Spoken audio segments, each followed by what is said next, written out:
네, 국내 은행들은 이자 놀이로 쉽게 돈을 번다는 지적을 자주 듣습니다. 은행권 평균 연봉도 1억 원을 넘어 시선도 곱지 않죠. 그래서 경제가 어려우면 소상공인들의 이자라도 깎아주라고 정치권이 압박을 하곤 합니다. 이번엔 이재명 야당 대표가 전면에 나섰습니다.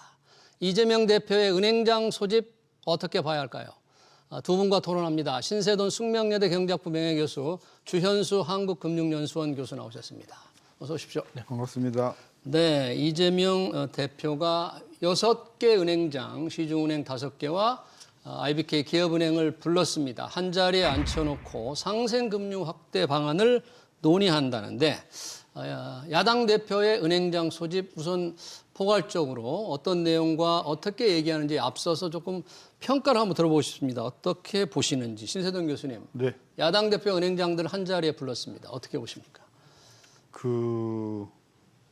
야당 대표가 은행 대표를 만났다는 점에서는 이런 적이 별로 없었던 것 같아요. 이런 적이 별로 없었다. 네, 별로 없었고 그 전에 뭐 대통령이나 그 금융기관, 그 금융정책 하는 분들이 주로 여러 번 이제 네. 은행을 옥죄죠. 예. 가장 최근에는 23년 저작년 11월 달에 대통령께서 비상경제회의를 하면서 예.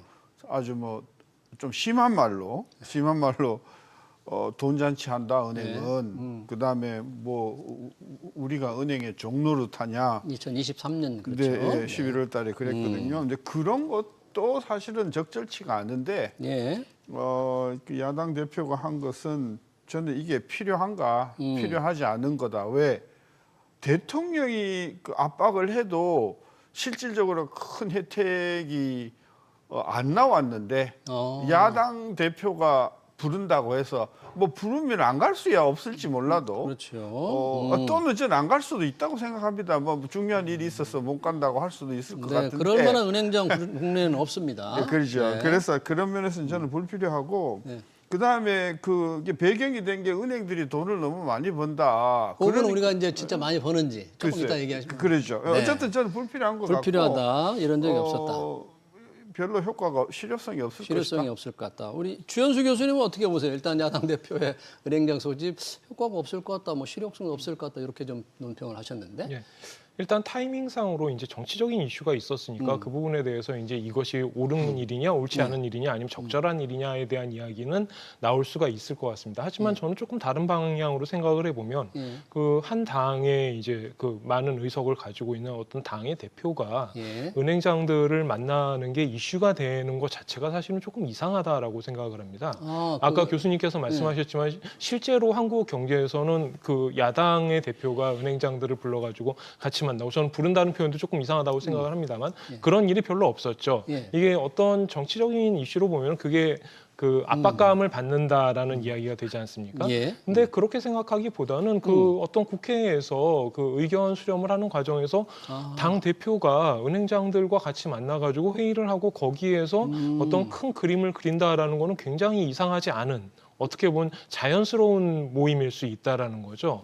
다만 이게 이제 타이밍상 좀 안 좋고 그다음에 뭐 이런 부분들이 있기 때문에 좀 이런저런 이야기가 나올 수 있는데 저는 그것보다는 이 부분은 차라리 더 자주 만나라.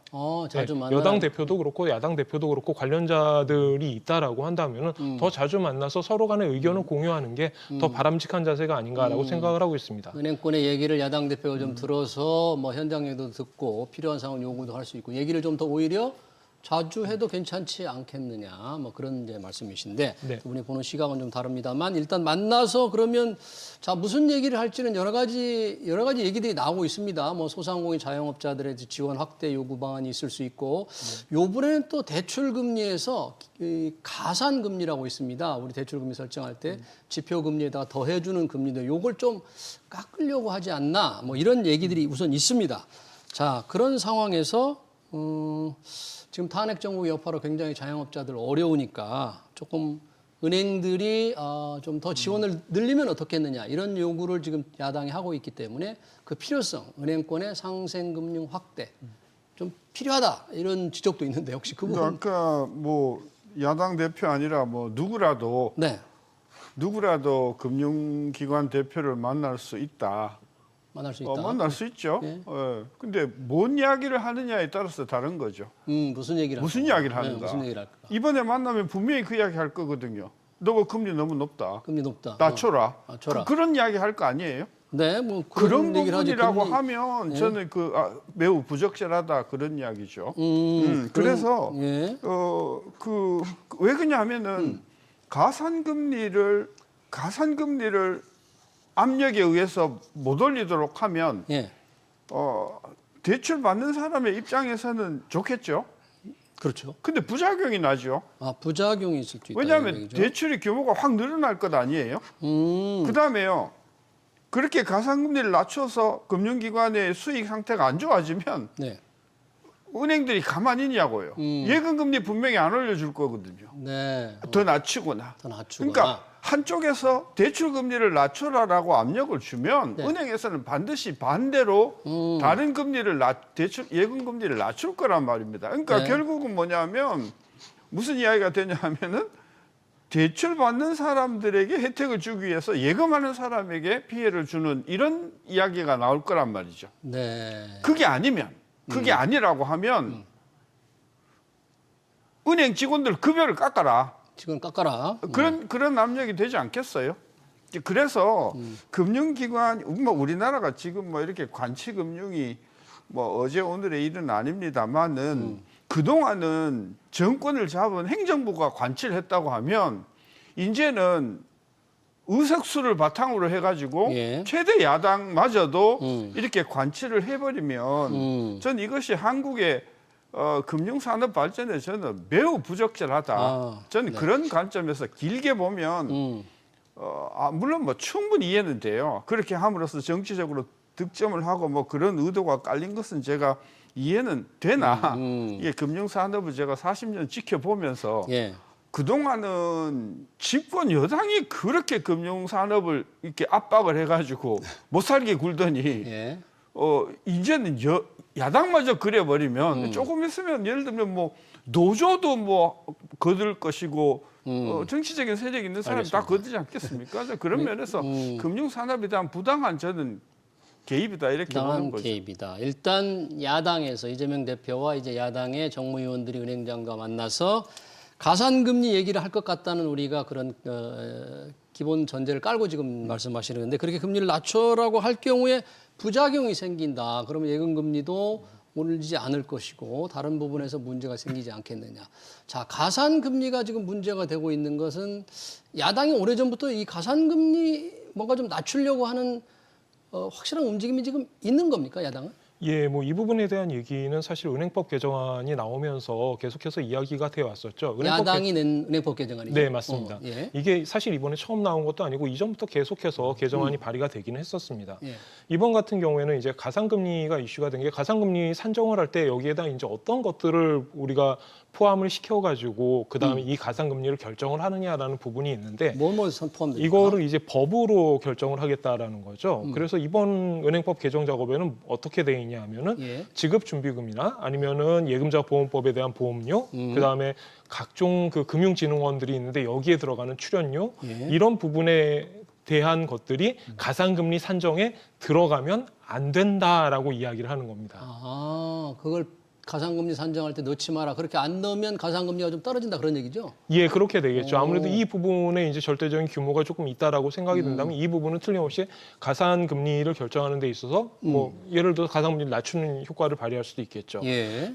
저는 이런 식으로 말씀을 드리고 싶어요. 예. 이런 사실 우리가 사회에서 생활을 하면서 어떤 그 규칙이 있는 거죠. 그걸 우리가 뭐 그냥 간단하게 이야기하면 법체계라고 이야기를 할 수 있는데 이번에 야당에서 이야기를 하는 거는 이 법체계에서 룰을 결정하겠다라는 거죠. 새로운 룰을 만들겠다는 거죠. 예. 그렇다라고 한다면 이 룰이 적절한지 적절하지 않은지 이 부분에 대해서 서로 간의 의견을 교환할 필요는 있고 물론 이제 의도가 있고 그 의도가 이제 옳은 거냐 옳지 않은 것이냐 그다음에 교수님 말씀하신 대로 이게 시장에서의 가격 메커니즘을 왜곡하는 효과가 있다 틀림없이 그렇기 때문에 이게 누군가의 부를 다른 사람에게 이전시키는 효과가 틀림없이 존재를 합니다. 예.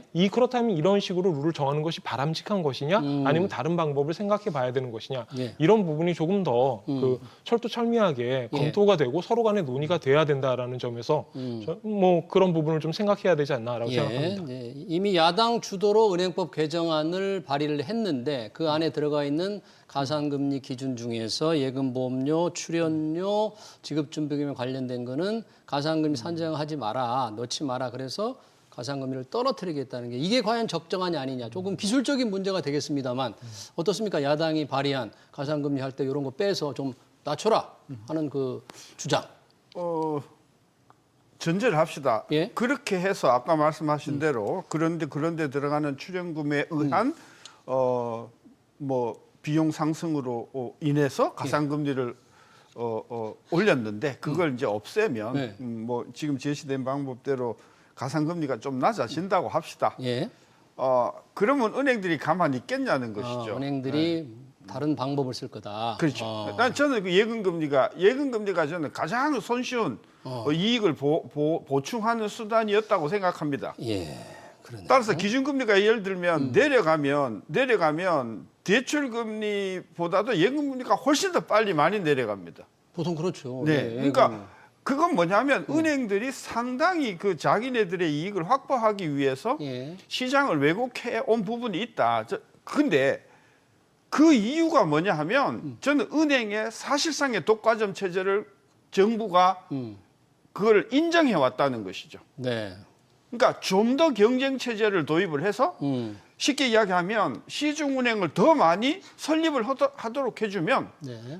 훨씬 더 저는 그 대출 금리도 낮아지고 예금 금리도 올라가고 될 것이다. 근데 그거는 본질적인 대한민국의 은행 산업의 고질적인 병폐는 그대로 놔두고 이 0.1, 0.2 이걸 가지고 가산금리를 네. 가지고 왈가왈부한다는 것 자체가 저는 근본적인 문제를 건드리지 않는 것이다. 예. 그런 차원에서 저는 좀 더 시장 기능이 작동할 수 있도록 경쟁을 좀 더 강화하는 것. 경쟁을 강화하라. 지금 신서동 교수님 말씀에 뭐 가산금리 조금 내리는 거 은행들이 다 변칙으로 다 보상할 테니까 의미 없다. 경쟁을 강화하라는 얘기인데 뭐 나름 우리 정부가 가만히 있는 건 아니었죠. 온라인 은행을 인터넷 전문은행을 한두 개 더 허용하면서 경쟁을 유도했는데 뭐 결과는 경쟁이 그렇게 더 강화됐다 이렇게 평가하기도 조금 그 부분 좀 한번 잠깐만 좀 얘기해 볼까요? 경쟁이 더 좋아졌다. 은행을 더 만들게 해도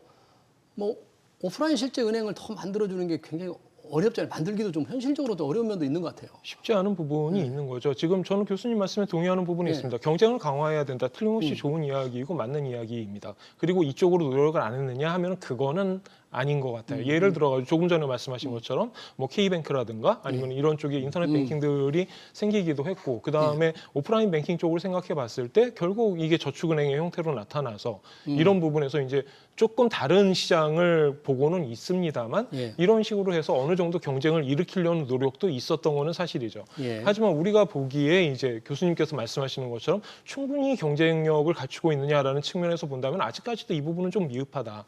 그렇다라고 한다면 우리가 이거를 뭐 예를 들어서 그냥 이거는 순수한 사례입니다. 그러면 우리가 저축은행을 조금 더 해가지고 이거를 더 키워가지고 M&A를 시켜가지고 경쟁을 할 수 있는 규모를 만드는 게 바람직할까? 아니면은 다른 방향을 생각해야 되는 걸까? 이런 부분에 대한 논의도 조금 있어야 되겠죠.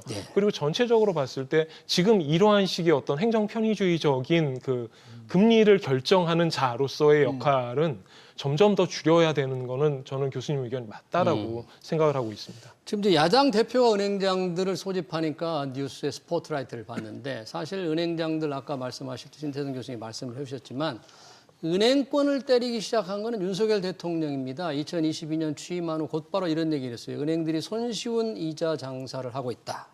그러면서 말씀하신 2023년이 되면서 이제 상생 금융 압박이 시작이 됐는데 그런 입장이라면 야당 대표가 만나서 은행권에 지금 이런 어떤 상생 금융 압박을 하는 것도 정부와 여당도 그렇게 뭐 반대하기는 어려울 수도 있지 않나 이런 생각도 드네요. 그러니까 자기네들이 그렇게 쭉 해왔고요. 한두 번이 아니에요. 한두 번이 아니다. 네. 문제만 생기고 특히 자영업자 소상공인의 네. 채무 부담이 커지면 이제 늘 나오던 이야기인데 그 상생금융에 대한 어떤 그 자구 계획을 내놔라 해가지고 모든 은행들이 막 눈치 보면서 내놨거든요. 예. 근데 그 규모가 얼마인 줄 아십니까? 얼마죠? 1,000억이에요. 한 은행당. 한 은행당처럼 훨씬 많았을 텐데 상생금융 규모가. 그러니까 소비자 자영업자 30만에 대해서 1,000억이니까 이게 하나 은행의 경우인데 인당 30만 원이거든요. 그러니까 결국은 찔러서 뭔가 어마어마하게 대통령이 하는 것 같이 쇼는 했지만 네. 실질적인 효과는 저는 없었다는 거예요. 실제 효과 없었다. 그러니까 대통령이 압박을 해서 하나은행이 1,000억, 신한은행이 1,050억인데 네. 그 뭐 야당 대표가 가서 푸시를 한다고 하면 뭐 1조를 내놓겠어요 은행들이?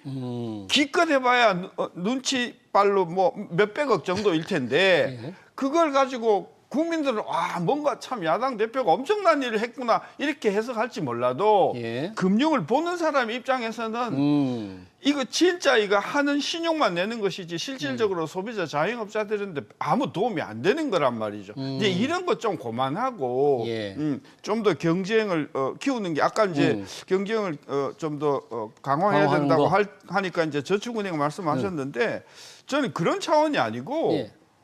시중은행을 하나 내지 두 개를 더 만들자는 것이죠. 더 만들자. 저축은행은 이미 때가 많이 묻었어요. 네. 그리고 그 사람들이 그동안에 그 어떤 경쟁력 없는 그런 관행을 해왔기 때문에 이미지도 별로 안 좋아서 저는 저축은행이 새로 만들어졌다고 하면 저는 거기다 예금을 안 할 것 같아요. 네. 그러니까 하나은행이나 KB은행이나 즉 대한민국의 5대 6대 시중은행의 버금가는 큰 은행을 하나 만들자. 네. 만들어서 될 수 있으면 정부가 개입하지 않고 자율 경영을 하게 하면 네. 저는 상당히 큰 그런 어떤 그런 시장 경쟁 시장에 효과로 인해서 있을 것이다. 자연스럽게. 근데 그걸 왜 여태껏 못하냐 하면은 저는 소위 관치가 그거를 저는 허용을 안 해왔다고 생각합니다. 정부가 그러니까 우리나라 5대 시중은행이 경쟁자가 생기는 거 싫어하는 거예요. 네. 기본적으로. 왜? 밥그릇이 쪼그라드니까.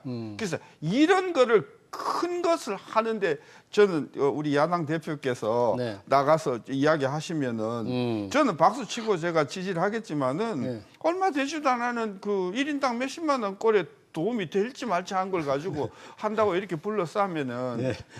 저는 그러네요. 저 은행을 큰 은행 하나 세우자. 뭐 지금 정부 방침과는 조금 정부는 지금 이제 인터넷 은행을 좀 세워서 뭔가 매기 역할을 좀 했으면 바라고 있는데 그에 대한 평가가 좀 다르기 때문에 은행을 세우는 문제와도 뭐 간접적으로 관련이 있겠습니다만 그리고 야당과 정부가 이렇게 은행을 압박하는 문제도 다들 은행이 좀 이자 이익을 많이 낸다, 이자 수익이 좀 과도하다. 자영업자들이 어려울 때도 은행은 돈을 많이 번다. 은행의 수익이 너무 많지 않느냐. 이런 어떤 판단에 따라서 좀 주장이 나오는데 우리나라 은행들 정말 이익 많이 나는 겁니까?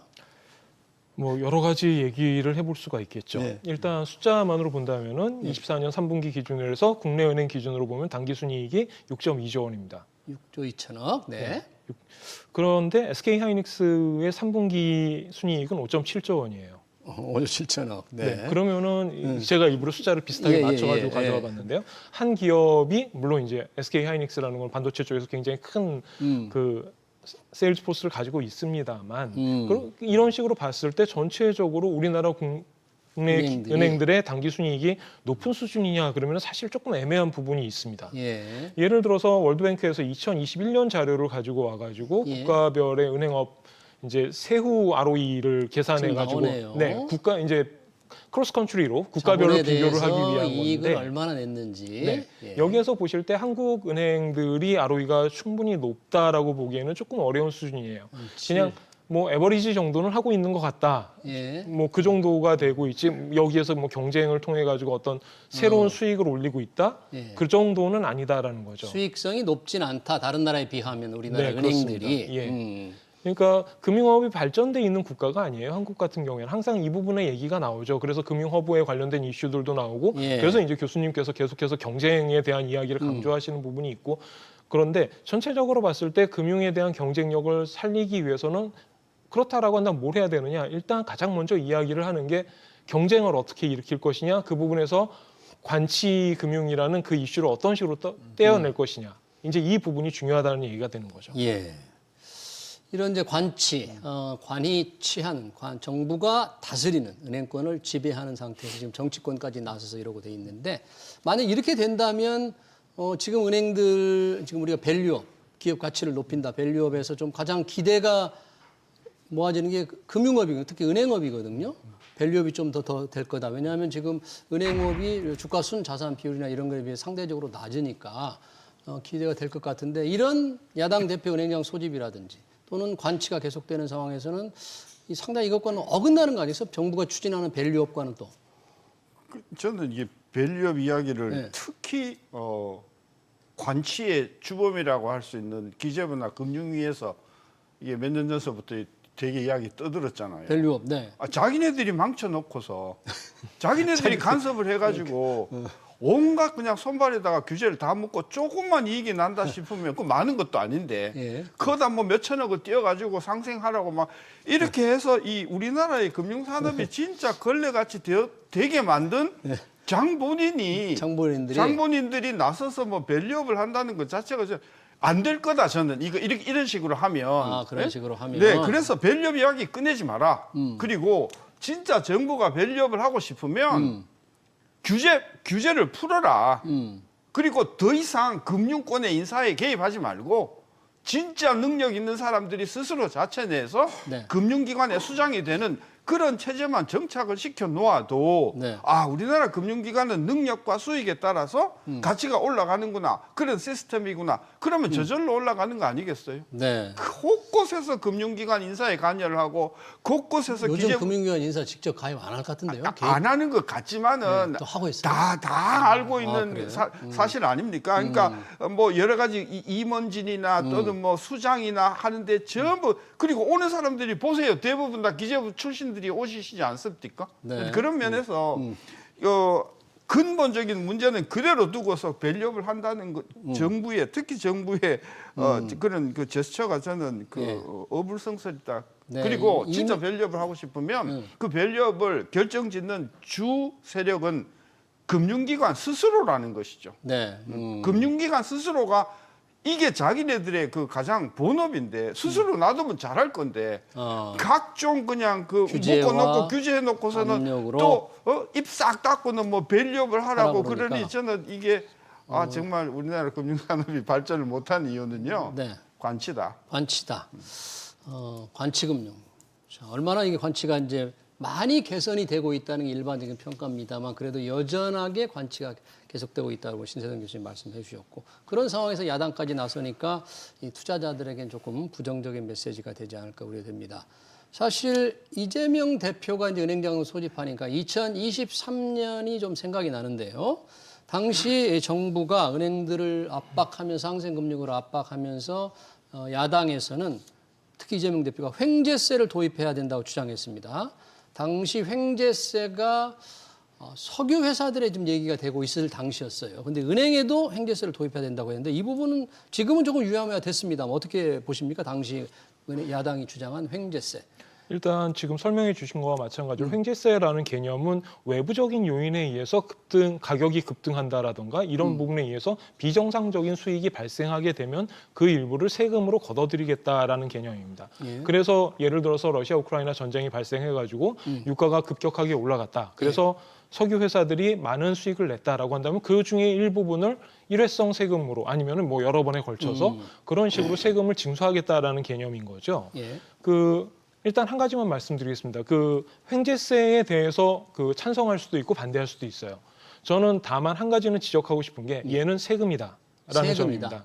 어떤 말씀을 드리는 거냐면은 지금까지 은행산업, 금융산업에 나타나고 있는 상생기금도 전형적인 그런 케이스죠.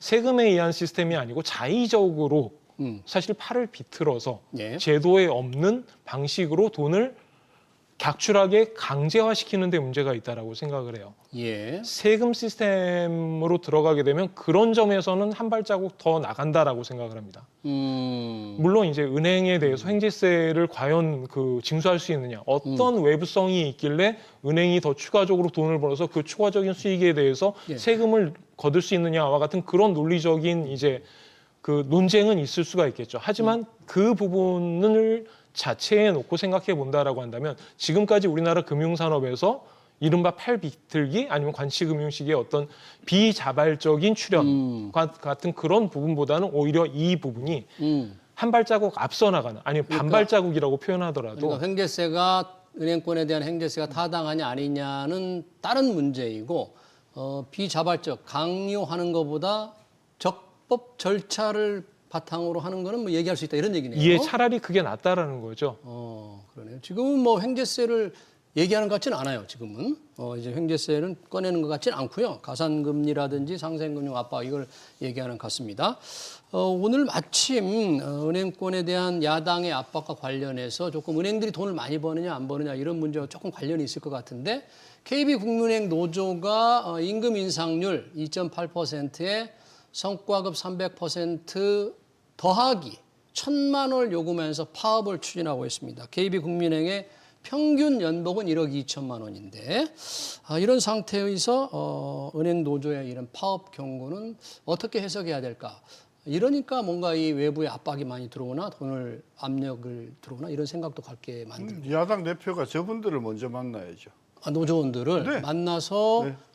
네. 그거 불공평하잖아요.